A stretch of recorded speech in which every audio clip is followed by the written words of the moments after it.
Hi అండి. నేను ఈరోజు దోసకాయ ఎండు చేపల కర్రీ చేస్తున్నాను. దానికి కావాల్సినవి దోసకాయ, ఎండు చేపలు, టమోటో, పచ్చిమిర్చి, ఆనియన్.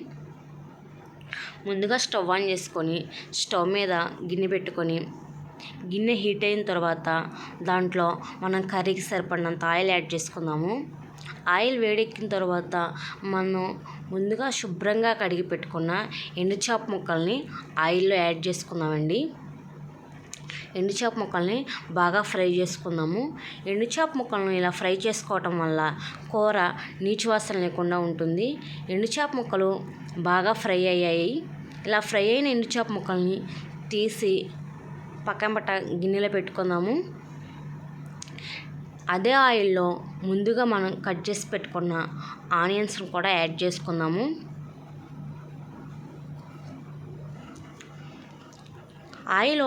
ఆయిల్లో ఆనియన్స్ యాడ్ చేసుకున్న తర్వాత ఆనియన్స్ బాగా నూనెలో మగ్గి ఎర్రగా అయ్యే వరకు బాగా మగ్గనిద్దాము. అప్పుడప్పుడు అడుగంటుకోకుండా ఆనియన్స్ని అలా తిప్పుకుంటూ ఉందాము. మీరు చూసినట్లయితే ఆనియన్స్ ఆల్మోస్ట్ చాలా వరకు మగ్గిపోయాయి.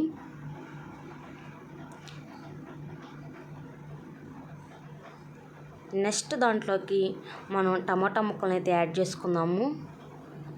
మీరు పచ్చిమిర్చిని కూడా యాడ్ చేసుకోండి. పచ్చిమిర్చి నా దగ్గర అవైలబుల్లో లేకపోవటం వల్ల నేను యాడ్ చేయలేదు. ఈ టమోటా, పచ్చిమిర్చి, ఆనియన్ బాగా నూనెలో మగ్గి నూనె పైకి తేలుతూ ఉంది. నెక్స్ట్ మనం దీంట్లోకి దోసకాయ ముక్కలను యాడ్ చేసుకుందాము. దోసకాయ ముక్కల పైన ఉన్న తొక్కుని నేను తీయలేదు. దోసకాయ ఎండు చేపల పులుసులో దోసకాయ ముక్కలకు తొక్కుని చేసుకుంటేనే బాగుండిద్ది. మరీ చిన్న ముక్కలు కాకుండా ఒక మీడియం సైజ్ ముక్కలను కట్ చేశాను. దీంట్లో వచ్చేసి కొంచెం పసుపు యాడ్ చేసుకుందాం.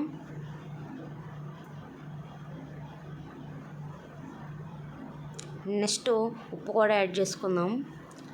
ఇప్పుడు పసుపు, ఉప్పు, దోసకాయ, టమోటో, ఆనియన్స్ ఎంత కలిసేటట్టు కలిపి కొంచెం సేపు నూనెలో మగ్గనిచ్చుకుందాము.